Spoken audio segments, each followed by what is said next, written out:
அற்புதரே புனிதரே அந்தோணியாரே, அற்புதரே புனிதரே அந்தோணியாரே, அதிசயத்தால் மக்களை கவர்ந்தவரே, அதிசயத்தால் மக்களை கவர்ந்தவரே, அற்புதரே புனிதரே அந்தோணியாரே, அற்புதரே புனிதரே அந்தோணியாரே.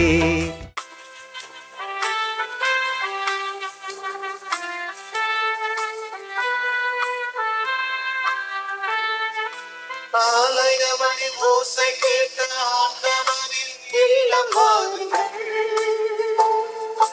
அடிமைத்தனம் நீங்கிடவே அன்பு மனம் போக்கிடவே இறைவன் பலியில் இணைந்து வாருங்கள், நம் இறைவன் பலியில் இணைந்து வாருங்கள். ஆலயமணி ஓசை கேட்ட ஆண்டவரின் இல்லம் வாருங்கள், அடிமைத்தனம் நீங்கிடவே அன்பு மனம் ஓங்கிடவே இறைவன் பலியில் இணைந்து வாருங்கள், நம் இறைவன் பலியில் இணைந்து வாருங்கள்.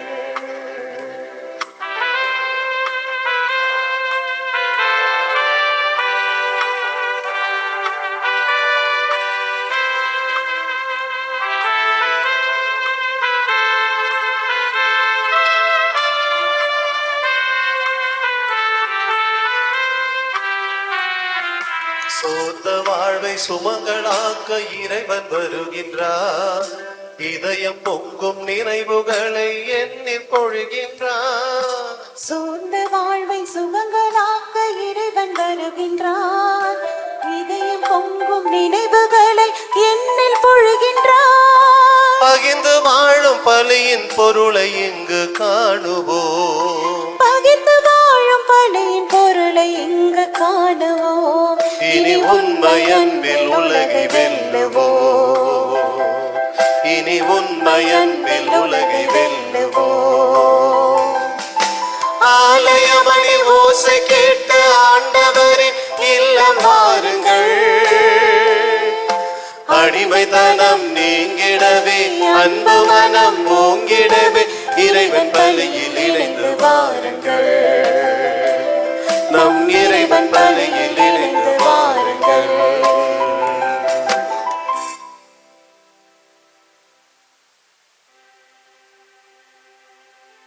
தந்தை மகன் தூயாவியாரின் பெயராலே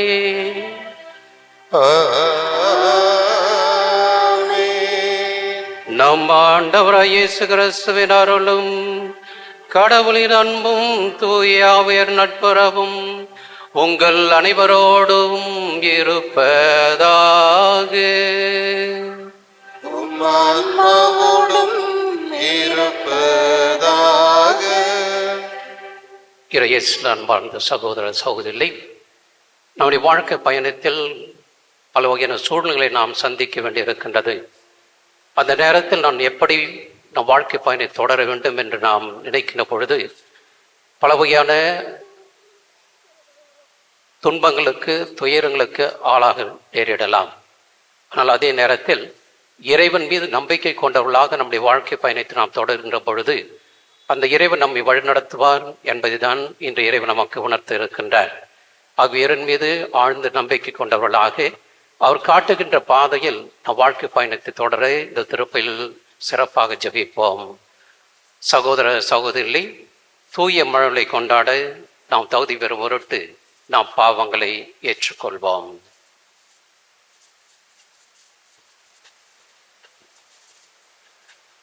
எல்லாம் வல்ல இறைவனிடமும் சகோதர சகோதரிகளே, உங்களிடமும் நான் பாவியினை ஏற்றுக்கொள்கிறேன். ஏனெனில் சிந்தனையாலும் சொல்லாலும் செயலாலும் கடமையில் தவறியதாலும் பாவங்கள் பல செய்தேன். என் பாவமே, என் பாவமே, என் பெரும் பாவமே. ஆகையால் எப்பொழுதும் கன்னியான புனித மரியாதையும் வானதூதர் புனிதர் அனைவரையும் சகோதர சகோதரிகளே உங்களையும் நம் இறைவனாகிய ஆண்டவரிடம் எனக்காக வேண்டிக் கொள்ள மன்றாடுகிறேன். எல்லாம் உள்ள இறைவன் நம் மீது இரக்கம் வைத்து நம் பாவங்களை மன்னித்து நம் நிலை வாழ்வுக்கு அழைத்து செல்வாராக. ஆமென்.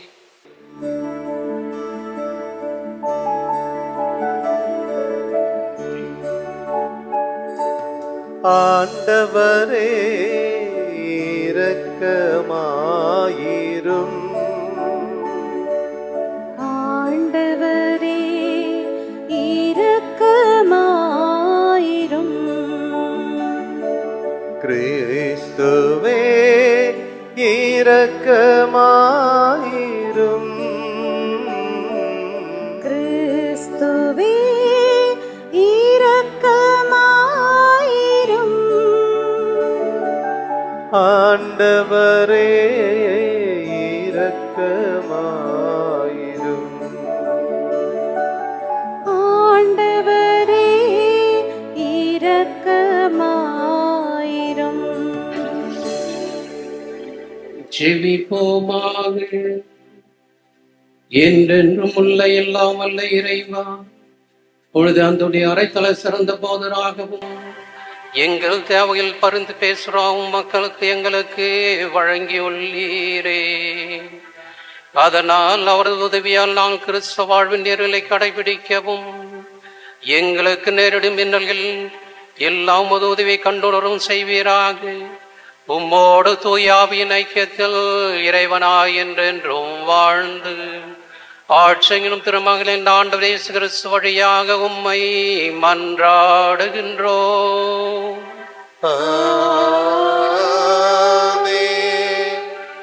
தொடக்க நூலிலிருந்து வாசகம். அதிகாரம் 19, இறைவார்த்தைகள் 15 முதல் 29 வரை.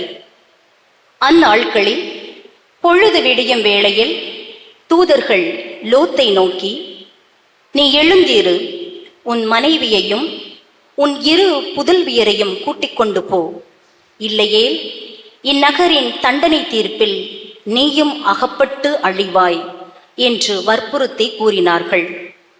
அவர் காலம் தாழ்த்தினார்.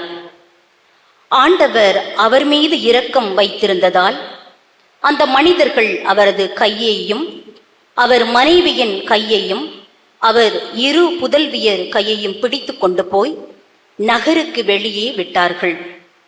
அவர்களை வெளியே அழைத்து வந்தவுடன் அந்த மனிதர்கள் அவரை நோக்கி, நீ உயிர் தப்புமாறு ஓடிப்போ, திரும்பி பார்க்காதே, சமவெளி எங்கேயும் தங்காதே, மலையை நோக்கி தப்பி ஓடு, இல்லையேல் அழிந்து போவாய் என்றார்கள்.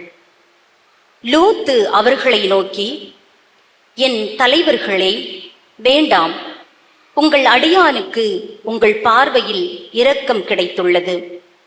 என் உயிரை காக்கும் பொருட்டு நீர் காட்டிய பேரன்பு உயர்ந்தது. ஆயினும் மலையை நோக்கி தப்பியோட என்னால் இயலாது. ஓடினால் தீங்கு ஏற்பட்டு நான் செத்து போவேன்.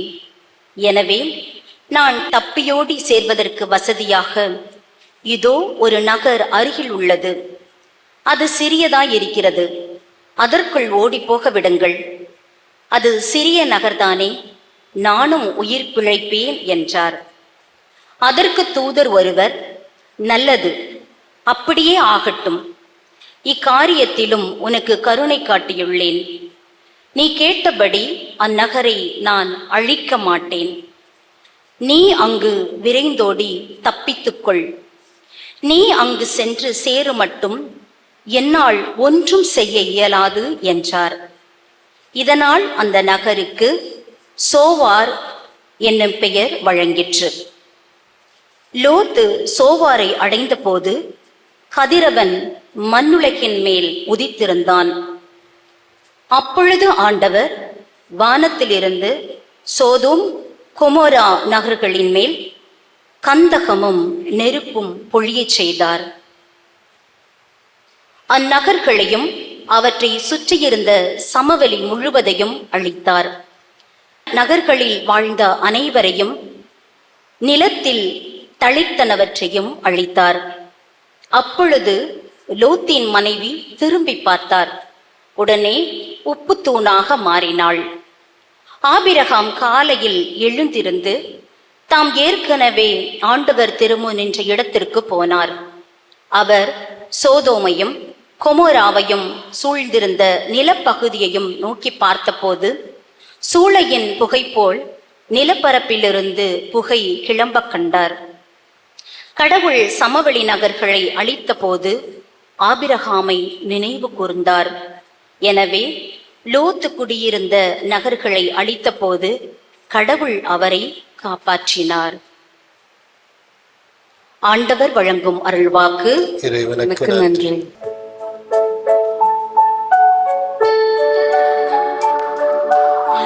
ஆண்டவரே உமது பேரன்பு என் கண்முன் இருக்கின்றது.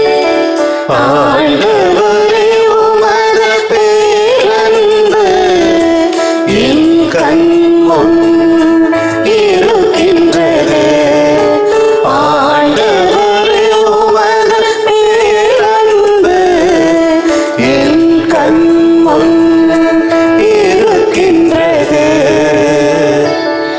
ஆண்டவரே என்னை சோதித்து ஆராய்ந்து பாரும். என் மனத்தையும் உள்ளத்தையும் புடமிட்டு பாரும். ஏனெனில் உமது பேரன்பு என் கண்முன் இருக்கின்றது. உமக்கு உண்மையாக நடந்து வருகின்றேன். ஆண்டவரே உமது பேரன்பு என் கண்முன் இருக்கின்றது. ஆண்டவரே உமது பேரன்பு என் கண்முன் இருக்கின்றது. பாவிகளுக்கு செய்வது போல் என் உயிரை பறித்து விடாதே. கொலை வெறியர்களுக்கு செய்வது போல் என் வாழ்வை அழித்து விடாதே. அவர்கள் கைகளில் தீச்செயல்கள், அவர்கள் வலக்கையில் நிறைய கையூட்டு. ஆண்டவரே உமது பேரன்பு என் கண்முன் இருக்கின்றது. ஆண்டவரே உமது பேரன்பு என் கண்முன் இருக்கின்றது. நானோ மாசற்றவனாய் நடந்து கொள்கின்றேன். என்னை மீட்டருளும், எனக்கு இறங்கி அருளும். என் கால்கள் சமமான தளத்தில் நிற்கின்றன. மாபெரும் சபையில் ஆண்டவரே புகழ்ந்திடுவே. ஆண்டவரே உமது பேரன்பு என் கண்முன் இருக்கின்றது. ஆண்டவரே உமது பேரன்பு என் கண்முன் இருக்கின்றது.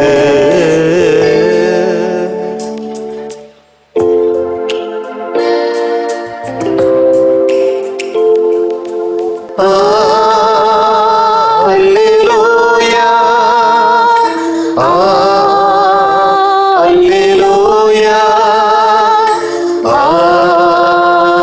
Alleluia, Alleluia, Alleluia, Alleluia, Alleluia, Alleluia, Alleluia, Alleluia, Alleluia. ஆண்டவருக்காக ஆவலுடன் நான் காத்திருக்கின்றேன். என் நெஞ்சம் காத்திருக்கின்றது. அவரது சொற்களுக்காக ஆவலுடன் காத்திருக்கின்றே.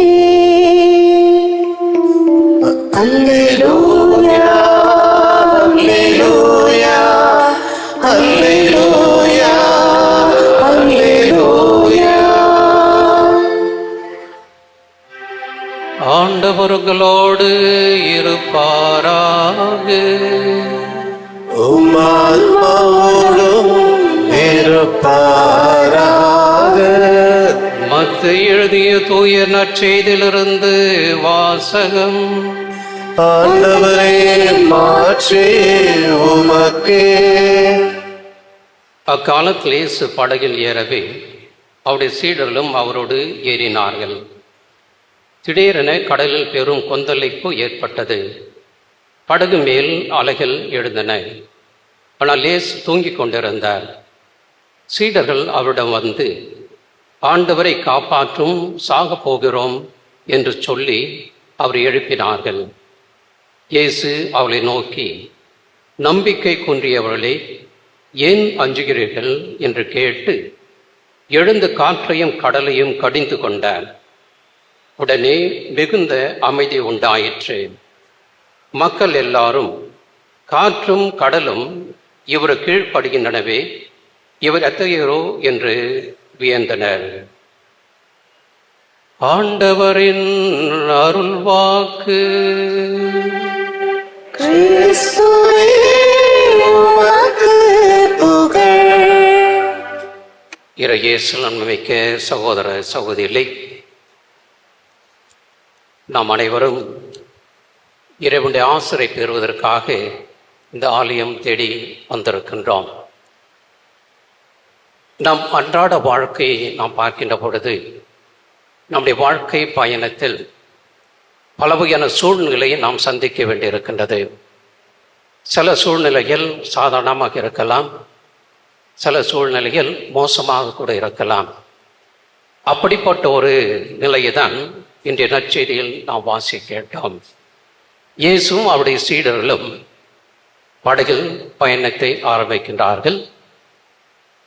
ஆனால் அங்கு ஏற்பட்ட அந்த மோசமான சூழ்நிலையை படகில் இருந்த இயேசுவும் அவருடைய சீடர்களும் எவ்வாறு சந்தித்தார்கள் என்று நாம் சிந்தித்து பார்க்கின்ற பொழுது, இயேசுனுடைய அணுகுமுறையும் சீடர்களுடைய அணுகுமுறையும் வேறு விதமாக இருந்தது என்பதை நாம் உணர்கின்றோம். இந்த சீடர்கள் படகில் அவள் பயணத்தை ஆரம்பித்த பொழுது பயணம் நன்றாக தான் இருந்தது. ஆனால் திடீரென்று என்னென்ன அழகச் சொல்லியிருக்கிறார்கள், திடீரென்று கடல் பெரும் கொந்தளிப்பு ஏற்பட்டது, படகின் மேல் அலைகள் எழுந்தன என்று நற்செய்தியால் நமக்கு சொல்லியிருக்கின்றார். ஆகவே அமைதியாக சென்று கொண்டிருந்த அந்த நேரத்தில் திடீரென்று பெரும் காற்று வீசியது, அலைகள் படகுக்கு மேல் வந்தது என்று நமக்கு சொல்லப்பட்டிருக்கின்றது. இது நம்முடைய வாழ்வோடு நாம் ஒப்பிட்டு பார்க்கின்ற பொழுது பல நேரங்கள் நம்முடைய வாழ்க்கை அமைதியாக தான் சென்று கொண்டிருக்கின்றது என்று நாம் நினைத்து கொண்டிருக்கின்றோம். ஆனால் அவ்வப்போது சிறிய காற்றுகள் வந்து நம்முடைய வாழ்க்கை பயணத்தில் சில அலகழிப்புகள் கொடுக்கலாம். திடீரென்று பெரும் காற்று கூட வரலாம்.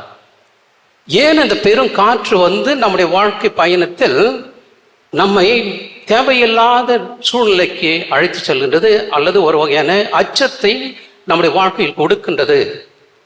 எப்படிப்பட்ட சூழ்நிலைகள் அல்லது அந்த காற்று நம்முடைய வாழ்வை அலகழித்து கொண்டிருக்கின்றது என்று நாம் சிந்தித்து பார்க்கின்ற பொழுது, இந்த உலகத்தினுடைய நம்முடைய நாட்டங்கள் எப்படி இருக்கின்றது, நம்முடைய செயல்பாடுகள் எப்படி இருக்கின்றன, இவற்றின் வழியாக சில காற்றுகள் நம் மீது வீசுவதற்கு வாய்ப்பு இருக்கின்றது. அப்பொழுது நம்முடைய வாழ்க்கையில் நம்ம நினைக்கின்றோம், என் வாழ்க்கை சரியாக செல்லவில்லை, ஏனுடைய வாழ்க்கையில் துன்பங்கள் துயரங்கள் என்று நாம் அந்த சீடர்கள் போல் நினைக்கலாம். ஆனால் ஒரு சில முக்கியமான காரணங்கள் என்னுடைய சிந்தனையில் வருகின்றது. பார்த்த பொழுது, ஏன் நம்முடைய வாழ்க்கையில் நன்றாக சென்று கொண்டிருக்கின்ற அன்றாட வாழ்க்கையில் திடீரென்று பெரும் காற்று வீசுகின்ற என்று நாம் பார்க்கின்ற பொழுது, நாம் எதன் மீது நம்முடைய கவனத்தை செலுத்தி கொண்டு நம்முடைய வாழ்க்கை பயணத்தை செய்து கொண்டிருக்கின்றோம்? நம்முடைய கவனம் இறைவன் மீது இருக்கின்றதா, அல்லது இந்த உலக நாட்டங்களில், உலக இன்பங்களில், களியாட்டங்களில் இருக்கின்றதா என்று சிந்தித்து பார்க்க வேண்டும். நம்முடைய கவனம் இறைவன் மீது இருக்கின்ற வரையில் நிச்சயமாக நம்முடைய வாழ்க்கை நன்றாக சென்று கொண்டிருக்கும். எப்பொழுது நம்முடைய கவனம் அந்த இறைவனை விட்டு தூரமாக சென்று விடுகின்றதோ அப்பொழுது நம்முடைய வாழ்க்கையில் நாம் சந்திக்கின்ற ஒவ்வொரு நிகழ்ச்சிகளுமே பெரும் அலையாக நமக்கு தென்படும். சாதாரணமாக இருக்கலாம், ஆனால் நம்முடைய கவனம் சிதறுகின்ற பொழுது, எங்கிருந்து இறைவனிடமிருந்து நம்முடைய கவனம் சிதறுகின்ற பொழுது நாம் சின்ன சின்ன காரியங்கள் கூட பெரிய அலைகளாக நாம் பார்க்க வாய்ப்பு இருக்கின்றது. நம்முடைய விவிலியத்தில் சற்று நாம் ஆராய்ந்து பார்த்தோம் என்றால், தாவீது அரசனுடைய வாழ்க்கையை நாம் பார்த்தோம் என்றால், அங்கு அவருடைய அரசாட்சி நன்றாக சென்று கொண்டிருந்தது. அருமையான ஒரு ஆட்சியாக இருந்தது. இறைவனுடைய கரம் தாவீது அரசனோடு இருந்தது. எப்பொழுது அவன் தன்னுடைய கவனத்தை தனக்கு வழிகாட்டி இறைவனிடமிருந்து தன் கவனத்தை திசை மாற ஆரம்பித்தானோ அப்பொழுதிருந்து தாவீது அரசனுடைய ஆட்சியில் பல வகையான துன்பங்களை, துயரங்களை சந்திக்க நேர்ந்தது. சிறப்பாக நாம் பார்த்தோம் என்றால் 2 சாமுவேல் புத்தகம் அதிகாரம் 11 நாம் பார்க்கலாம். அங்கு உரியாவின் மனைவியோடு அவன் செய்த அந்த செயல், அதுவரையில் இறைவனை பார்த்து இறைவன் காட்டுகின்ற வழியில் பயணித்த தாவீதினுடைய ஆட்சி என்ன ஆகின்றது? இந்த உலக நாட்டங்களுக்கு அதிக முக்கியத்துவம் கொடுக்கின்ற பொழுது அவன் செய்கின்றான், அந்த இறை கவனத்தை தவிர்த்து விட்டு மனிதனோடு தன் கவனத்தை செலுத்துகின்றான். அப்பொழுது அவன் வாழ்க்கையில் துன்பத்தை, துயரத்தை அனுபவிக்க ஆரம்பிக்கின்றான். அது சிம்சோனுடைய வாழ்க்கை நாம் பார்த்தோம் என்றால், சிம்சோன் கடவுளுக்கு உண்மையாக இருந்த வரையில் அவனுக்கு கடவுள் கொடுத்த சக்தி இருந்தது, அனைவரும் எதிர்த்து போராடக்கூடிய வல்லமை இருந்தது. ஆனால் எப்பொழுது அவனுடைய சக்தி அவன் இழந்தான் என்று பார்த்தோம் என்றால், தெலேலா என்ற பெண்ணோடு அவன் நெருங்கிய தொடர்பு கொள்ள ஆரம்பித்த பிறகு அவனுடைய வாழ்க்கையில் புயல் வீச ஆரம்பிக்கின்றது. இறைவன் கொடுத்த அந்த ஆற்றலை அவன் இழந்து விடுகின்றான். அவனுடைய வாழ்க்கையில் அவன் இழக்க வேண்டிய, உயிரையும் இழக்க வேண்டிய நிலைக்கு அவன் சென்று விடுகின்றான். அப்படிப்பட்ட சூழ்நிலை கூட நமக்கு வர வாய்ப்பு இருக்கலாம்.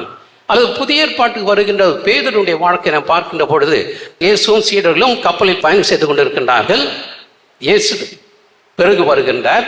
அவர் கடலில் நடந்து வருகின்ற பொழுது இயேசுதான் வருகின்றார் என்று தெரிந்தவுடனே மத்தேயு நற்செய்தி 14ஆம் அதிகாரத்தில் இயேசுவிடம் கேட்கின்றார், பேதுரு, நான் இறங்கி வரட்டுமா என்று கேட்கும்போது இயேசு வா என்கின்றார். பேதுருடைய கவனம் இயேசுவின் மீது இருந்தது.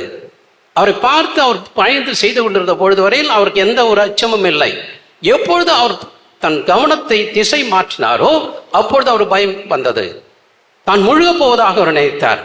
அன்பார்ந்தவர்களே, நம்முடைய வாழ்க்கை பயணத்தில் நம்முடைய கவனம் எங்கு இருக்கின்றது? நம்மை படைத்து பராமரித்து பாதுகாத்து வழிநடத்தி அனைத்தையும் தந்து கொண்டிருக்க இறைவனை நோக்கி நம்முடைய கவனம் இருக்கின்றதா? அல்லது இந்த உலகத்தினுடைய செல்வங்களை நோக்கி, அதிகாரங்களை நோக்கி, பதவிகளை நோக்கி நம்முடைய கவனம் சிதறடித்துக் கொண்டிருக்கின்றதா என்று நாம் சிந்தித்து பார்க்க வேண்டும். அடுத்ததாக, எப்பொழுது நம்முடைய வாழ்க்கையில் இந்த புயல்கள் வீச வாய்ப்பு இருக்கின்றது சிந்தித்து பார்க்கின்ற பொழுது, ஒருவர் தன்னுடைய சொந்த சுயநலத்தில் அதிக கவனம் செலுத்துகின்ற பொழுது வாழ்க்கையில் பிரச்சனைகள் வரும். என்னால் என்னுடைய சுயநலத்துக்காக, என்னுடைய பதவிக்காக, என்னுடைய பொருளுக்காக, என்னுடைய அந்தஸ்துக்காக மற்றவர்கள் இடையூறாக இருக்கின்றால் என்று மனிதன் நினைக்கின்ற பொழுது என்ன செய்கின்றான்? அவன் பழி வாங்க வேண்டும் என்று நினைக்கின்றான். அதற்கு மாறாக அந்த சுயநலத்தை அவன் விட்டு விலகுகின்ற பொழுது அவனுடைய வாழ்க்கை பயன் நன்றாக இருக்கும்.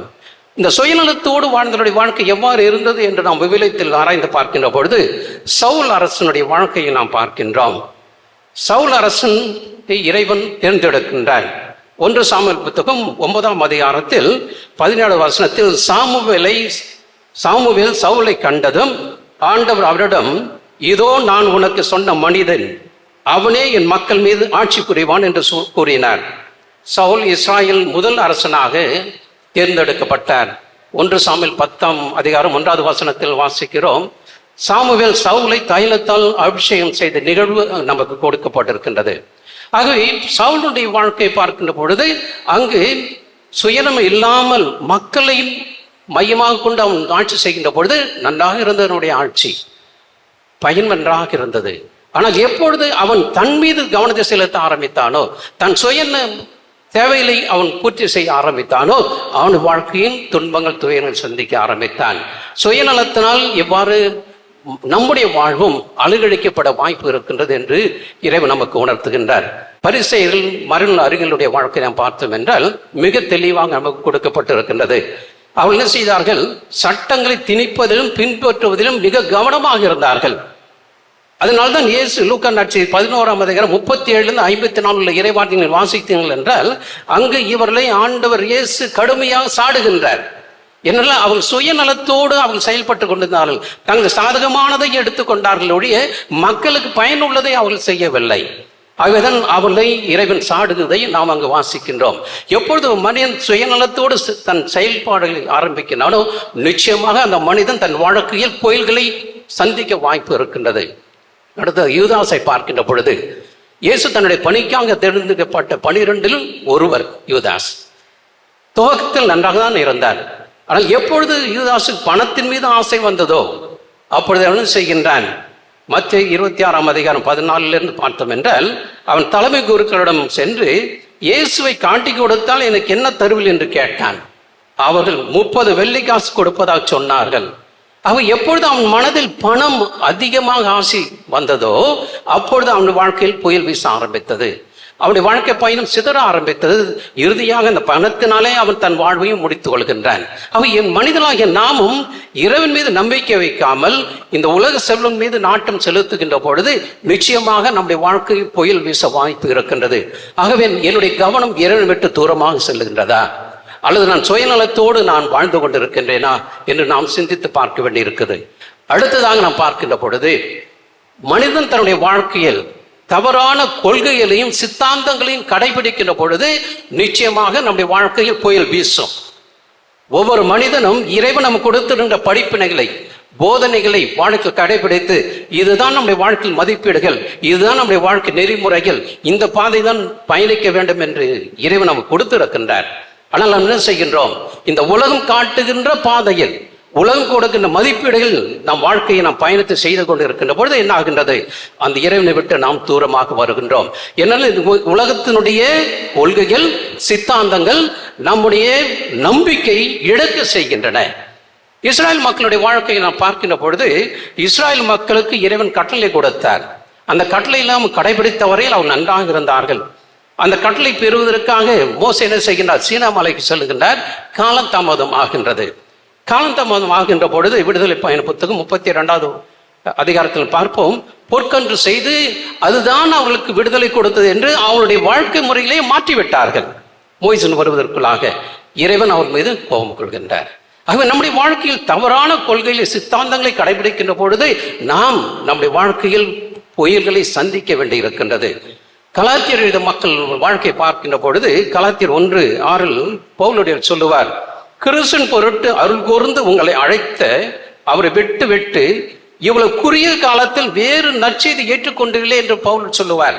அவர் இறைவன் கொடுத்த அந்த படிப்பினைகளையும் கட்டளையும் நம்முடைய வாழ்க்கையில் ஏற்றுக்கொள்வதாக நாம் சொல்லிவிட்டு உண்மையிலே நம் வாழ்க்கையில் கடைபிடிக்கின்றோமா? வேறு யாராவது ஏதாவது கருத்துகளோ சிந்தனைகளோ வழிமுறைகளை கொடுத்தால் என்ன செய்கின்றோம்? நாம் ஏற்றுக்கொண்டதை மறந்துவிட்டு உடனடியாக அவள் பின்னாலே நாம் சென்று கொண்டிருக்கின்றோம். உண்மையான இறைவனை விட்டு நாம் தூரமாக சென்று கொண்டிருக்கின்றோம். அன்பார்ந்தவர்களே, நம்ம வாழ்க்கையை நாம் ஆராய்ந்து பார்க்க வேண்டும். அமைதியாக சென்று கொண்டிருந்த என்னுடைய வாழ்க்கை ஏன் இவ்வாறு புயலில் வீசுவதாக நான் பார்த்து கொண்டிருக்கின்றேன்? இந்த புயல் வருவதற்கு காரணம் என்ன? நான் இறைவனுக்கு உகந்த வாழ்க்கையாக இறைவன் கொடுக்கின்ற படிப்பினைகளின் வாழ்க்கையில் நான் கடைபிடித்து வாழ்கின்றேனா அல்லது இந்த உலக போக்குகளோடு நான் வாழ்ந்து கொண்டிருக்கின்றேனா என்று நாம் சிந்தித்து பார்க்க வேண்டும். ஏனென்றால் நாம் இந்த உலகில் அதிகமாக போராட வேண்டியிருக்கின்றது. எப்படிப்பட்ட போராட்டத்தில் நாம் ஈடுபட வேண்டும் என்று நாம் பார்க்கின்ற பொழுது எபேசியர் திருமுகம் 6ஆம் அதிகாரம் 12வது வசனத்தை வாசிக்கின்றோம். நாம் மனிதனோடு மட்டும் போராடுவதில்லை, ஆட்சி புரிவோர், அதிகாரம் செலுத்துவோர், இருள் நிறைந்த இவ்வுலகின் மீது ஆற்றல் உடையோர், வான்வெளியுள்ள தீய ஆவியில் அனைவற்றோடு போராடுகின்றோம் என்று பவுலுடைய சொல்லியிருக்கின்றார். அவனுடைய வாழ்க்கையில் புயலில் வீசுவதற்கு காரணம் பல வகையான போராட்டங்களை நாம் சந்திக்க வேண்டி இருக்கின்றது. ஆனால் இந்த போராட்டங்களில் நம்மால் வெற்றி பெற முடியும். ஏனென்றால் இறைவன் நம்மோடு இருக்கின்றார். அந்த இறைவன் நம்மை வழி நடத்துகின்றார். ஆனால் நாம் நம்முடைய கவனத்தை இறைவன் கொண்டு வருகின்றோமா? நாம் சுயநலத்தோடு வாழ்ந்து கொண்டிருக்கின்றோமா? அல்லது தவறான கொள்கையின் சித்தாந்தங்களை நம்மை வழி மறைக்கின்ற பொழுது அதற்கு அடிமையாகி விடுகின்றோமா? சிந்தித்து பார்க்க இறைவன் நமக்கு அழைப்பு விடுக்கின்றார். இயேசுவில் பிரியமானவர்களை, இந்த இறைவார்த்தையை நாம் சிந்தித்து பார்க்கின்ற பொழுது இறைவன் நமக்கு விழுந்து அழைப்பதுதான், வாழ்க்கை பயணம் நன்றாக இருக்க வேண்டுமா, நிறைவாக இருக்க வேண்டுமா என்றா உங்கள் கவனம் என்னை விட்டு சிதறக்கூடாது. சுயநலத்தோடு வாழாதீர்கள். சுயநலத்தோடு வாழ்கின்ற பொழுது நீங்கள் பிறருக்கு அழிவை கொண்டு வருகின்றீர்கள். அந்த சுயநலம் தற்காலிக இன்பத்தை மட்டும்தான் தருமொழிய நித்திய இன்பத்தை தராது என்பதை நமக்கு உணர்த்துகின்றார். அதே போன்று இன்றைய உலகத்தில் பல வகையான கொள்கைகள், சித்தாந்தங்கள் நம்மளை அலகழிக்க வாய்ப்பு இருக்கின்றது. நம்ம காதுக்கு இனிமையான கருத்துகளையும் கொள்கைகளையும் சித்தாந்தங்களையும் சொல்லுவார்கள். ஆனால் அவற்றை தாண்டி இறைவன் என காட்டுக்கொண்டு இறைவன் எனக்கு கொடுக்கின்ற அவருடைய கொள்கைகளையும் மதிப்பீடையும் என் வாழ்க்கையில் நான் வாழ்கின்ற பொழுது நான் போராட வேண்டும். ஆனால் அந்த போராட்டத்தில் அந்த இறைவன் என்னோடு இருக்கின்றார், எனக்கு உதவி செய்வார் என்ற நம்பிக்கையில் என்னால் அங்கு இயேசு உறங்கிக் கொண்டவர் சொல்லுகின்றார், நம்பிக்கை குன்றியவில்லை என்றுதான் அவளை திட்டினார். வேற ஒண்ணுமே சொல்ல, நம்பிக்கை குன்றியவில்லை. அந்த இறைவன் நம்மை பார்த்து அவர் சொல்லக்கூடாது. நம்பிக்கையோடு நாம் இறைவனை வந்திருக்கின்றோம். அந்த இறைவன் நாம் எதிர்பார்ப்பதை நிச்சயமாக தருவார். நம்ம வாழ்க்கை பயணம் நன்றாக சென்று கொண்டிருக்கும். ஆனால் அந்த பயணம் நன்றாக இருப்பதற்கு நான் கூறியது போல இறைவன் மீது நம் கவனத்தை செலுத்துவோம். இறைவன் காட்டுகின்ற பாதையில் நடப்போம்.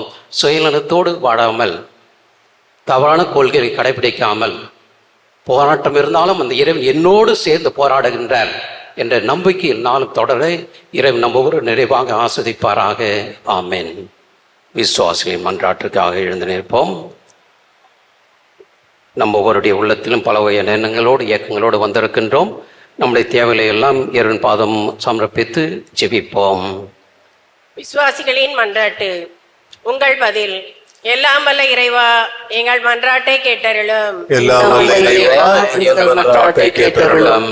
ஞானம் என்னும் அருட்கொடைகளை சாலமோனுக்கு கொடுத்த எம் இறைவா, எம் திருத்தந்தை, ஆயர்கள், அருட்பணியாளர்கள், அருட்சகோதரிகள், இறை மக்களாகிய நாங்கள் அனைவரும் கடவுளின் ஆசி பெற்றவர்கள் என்பதை நாங்கள் உணர்ந்து வாழவும், நாங்கள் எங்கள் முழு ஆற்றலையும் திறன்களையும் பயன்படுத்த வேண்டிய வரங்களை தர வேண்டும் என்று இறைவா உம்மை மன்றாடுகிறோம். எல்லாம் வல்ல இறைவா, எங்கள் மன்றாட்டை கேட்டருளும்.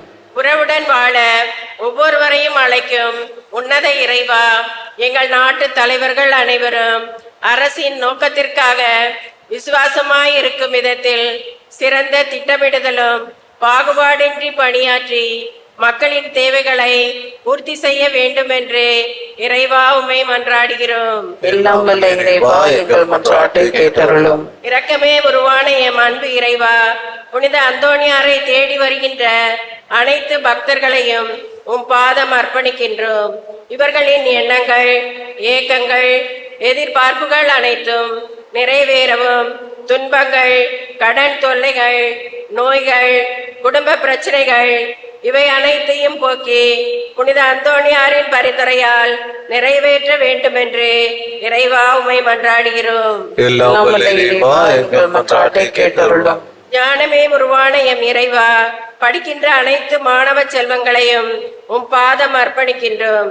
இவர்களுக்கு உமது ஞானத்தையும் படிக்கின்ற ஆற்றலையும் ஞாபக சக்தியையும் கொடுத்து உமது தெய்வீகத்தையும் உமது எல்லையற்ற அருளையும் பொழிந்து காத்து வழிநடத்திட வேண்டும் என்று இறைவா உம்மை மன்றாடுகிறோம். எல்லாம் வல்ல இறைவா, எங்கள் மன்றாட்டை கேட்டருளும். நாம் தனிப்பட்ட கருத்துக்களுக்காக ஜெபிப்போம். ஆண்டவரே, எங்கள் மன்றாட்டுகளை பரிவிளக்கத்துடன் ஏற்றுக்கொண்டு நாங்கள் இறைஞ்சி கேட்பவற்றை கனிவுடன் தந்துள்ள வேண்டும் என உம்மை மன்றாடுகின்றோம். ஆமென்.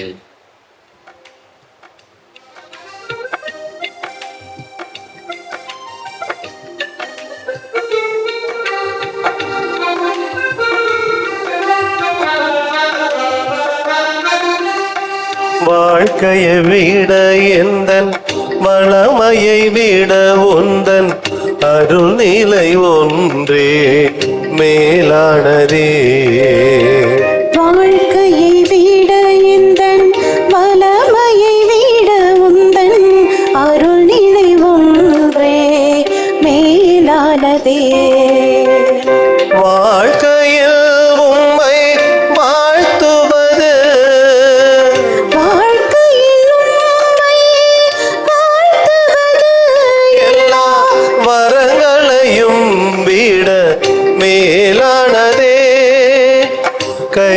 கையளிக்கின்றேன் இறைவா எந்தன் மெய்ப்பொருளாவே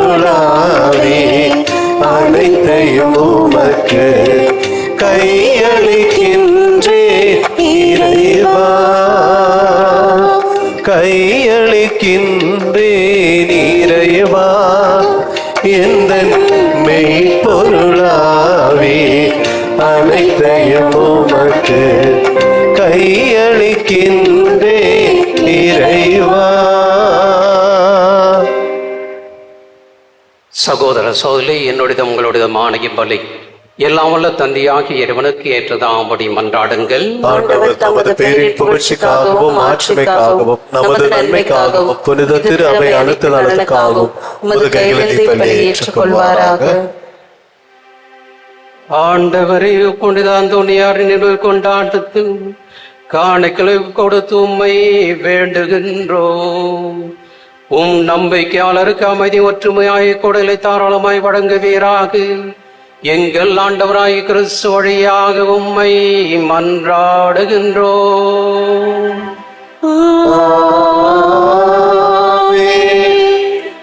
ஆண்டவர் உங்களோடு இருப்பாராக, ஆன்மாவோடும் இருப்பாராக. இதயங்களை மேலே எழுப்புங்கள். ஆண்டவரிடம் எழுப்பியுள்ளோம். நாம் இறைவனாகிய ஆண்டவருக்கு நன்றி கூறுவோம். அது தகுதியும் நீதியுமானது.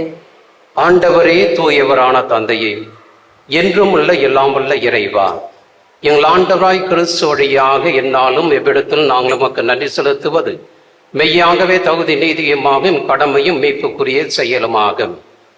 என் புனிதர்கள் வியத்துக்கு சாட்சியத்தால் திரு அவை என்றும் புதிய ஆற்றல் பெற்று வளமடைகின்றது. இவ்வாறு எங்கள் மீது கொண்டிருக்கும் பரிவன்பை தெல்ல தெளிவாக காட்டுகின்றேன். மேலும் எங்கள் மீட்பின் மறைநிலை நாங்கள் நிறைவேற்றுவதில் அப்புனிதன் சிறப்புமிக்க எடுத்துக்காட்டால் தூண்ட பெற்று அவள் தகுந்த பரிந்துரையால் என்று ஊக்கம் பெறவும் அருளுகின்றேன். ஆகவே ஆண்டவரை, வானத்துதர் புனிதர் அனைவோடு நாங்கள் சேர்ந்து உமது பெருமையை பறைசாற்றி அக்களிப்புடன் பாடுவதாவது: தூயவர் தூயவர் தூயவர் வான்படைகளின் கடவுளாம் ஆண்டவர், விண்ணகமும் மண்ணகமும் உமது மாட்சியால் நிறைந்துள்ளன. உன்னதங்களிலே ஓசன்னா, உன்னதங்களிலே ஓசன்னா. ஆண்டவர் பெயரால் வருகிறவர் ஆசி பெற்றவர். உன்னதங்களிலே ஓசன்னா, உன்னதங்களிலே ஓசன்னா. ஆண்டவரே, நீர்மையாகவே தூயவர், தூய்மை அனைத்திற்கும் ஊற்று. ஆகும் ஆவியை பொழிந்து இக்காணிக்களை தூய்மைப்படுத்த உம்மை வேண்டுகின்றோம். இவ்வாறு எங்கள் ஆண்டவரே கிறிஸ்துவின் உடலும் இரத்தமுமாக எங்களுக்கு இவை மாறுவனவாக. அவர் பாடுபட உலங்கணிந்து தம்மை கையளித்த போது அப்பத்தை எடுத்து நன்றி செலுத்தி அதை பீட்டு தாம் சீடர்களுக்கு அழைத்து கூறியதாவது: அனைவரும் இதிலிருந்து பெற்று உண்ணுங்கள், ஏனெனில் இது உங்களுக்காக கையளிக்கப்படும் என் உடல்.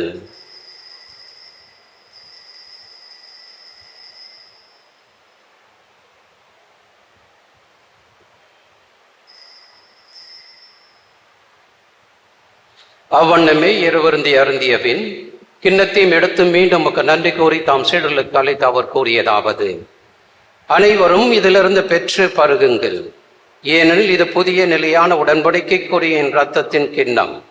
இது பாவ மன்னிப்புக்கென்று உங்களுக்காகவும் பலருக்காகவும் சிந்தப்படும். இதை என் நினைவாக செய்யுங்கள்.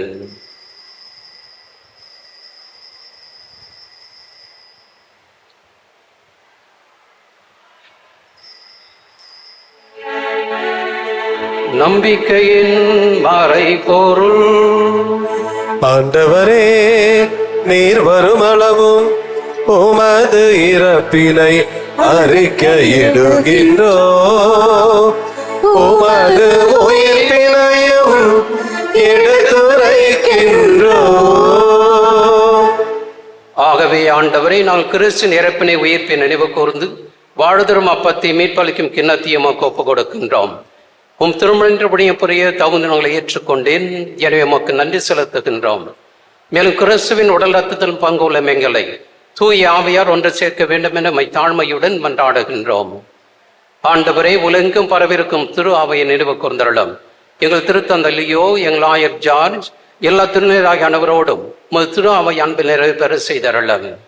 மேல் உயிர்த்தெழும் நோக்குடன் தொழில் கொள்ளும் எங்கள் சகோதர சகோதரியும் இறந்தோரனை இரக்கத்துடன் நினைவு கூர்ந்து திருமுக ஒளியினுள் ஏற்றருளும். எங்கள் அனைவர் மீதும் இரக்கமாயிரும்.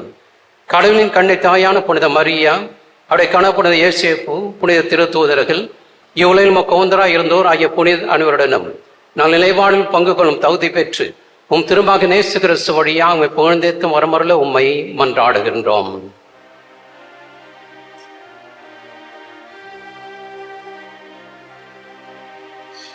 இவர் வழியாக இவரோடு இவரில் எல்லாம் வல்ல இறைவனாகிய தந்தையே, தூயாவியாரின் ஒன்றைப்பு எல்லா புகழும் ஆட்சியும் என்றென்றும் உமக்கு உரியதே.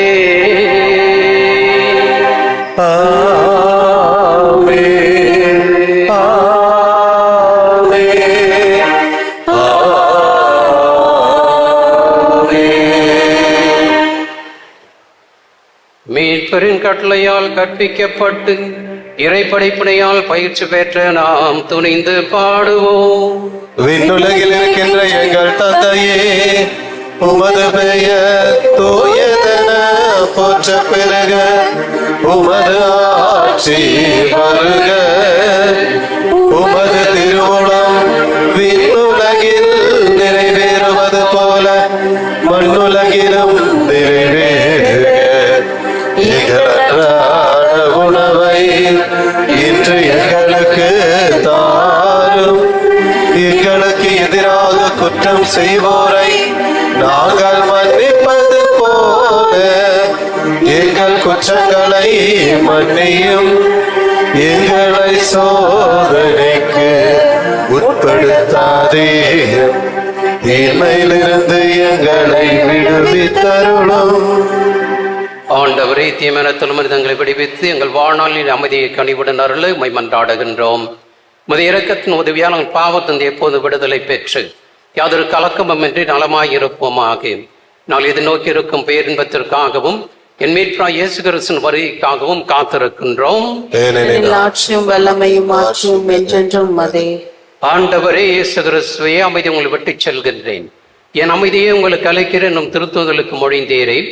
எங்கள் பாவங்களை பாராமல் உமது திரு அவை நம்பிக்கையை கண்ணோக்கி உமது திருவுளத்திற்கு ஏற்பதற்கு அமைதியும் ஒற்றுமையும் அளித்தருள்வீராக. என்றென்று வாழ்ந்து ஆட்சி செய்கின்றவர் நீரே. ஆண்டவருடைய அமைதியும் உங்களோடு இருப்பதாக. ஒருவருக்கொருவர் அமைதியை பகிர்ந்து கொள்வோம்.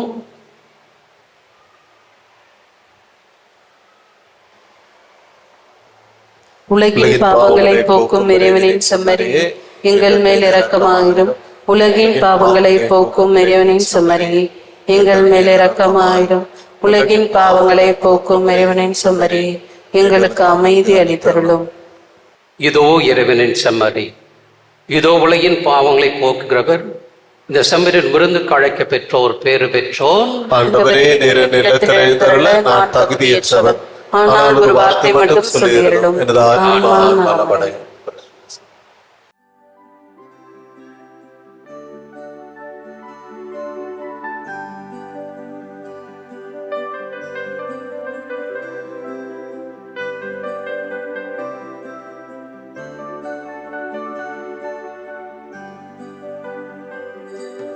குறையாத அன்பு கடல் போல வந்து நிறைவாக என்னில் அலை மோதுதே.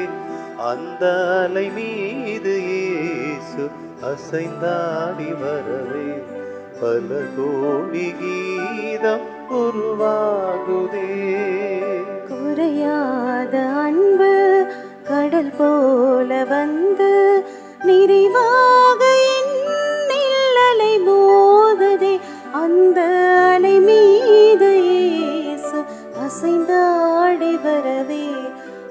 கோடி கீதம் உருவாகுதே. கிறிஸ்துவே நானாவே என்னை புனிதமாக்கும். கிறிஸ்துவின் திருவுடலே என்னை மீட்டருளும். கிறிஸ்துவின் திருரத்தமே எனக்கு எழுச்சியூட்டும். கிறிஸ்துவின் விழாவின் தண்ணீரே என்னை கழுவிடுமே. கிறிஸ்துவின் பாடுகளே என்னை தேற்றிடுமே. ஓ நல்ல இயேசுவே எனக்கு செவிசாயும். உம் தேரு காயங்களுள் என்னை மறைந்தருளும். உம்மிடமிருந்து என்னை பிரிய விடாதேயும். பிரிய பகைவரிடமிருந்து என்னை காத்தருளும். எனது இறப்பின் வேளையில் என்னை அழைத்தருளும். உம்மிடம் வர எனக்கு கட்டளையிட்டருளும். புனிதர்களோடு எக்காலமும் உம்மை புகழ செய்யும். ஆமென். ஜெபிப்போமாக. ஆண்டவரே, இப்பொழுது அந்த ஒரு நினைவு கொண்டாட்டத்தில் நாங்கள் கொண்டை திருளவு எங்கள் மனங்களையும் இதயங்களையும் புனிதப்படுத்துவதாக. அதனால் நாங்கள் உடைய இறையல்பில் பங்கு பெற தகுதியுள்ளாரோமாக. எங்கள் ஆண்டவராய் கிறிஸ்து வழியாக உம்மை மன்றாடுகின்றோம். ஆமென். ஆண்டவர் உங்களோடு இருப்பாராக. உம் ஆன்மாவோடும் இருப்பாராக. எல்லாம் வல்ல இறைவன் தந்தை மகன் தூயாவியானவர் ஆசீர் வழங்குவாராக. ஆமென். சென்று வாழ்வோம், திருப்பலி நிறைவேறிற்று. இறைவனுக்கு நன்றி.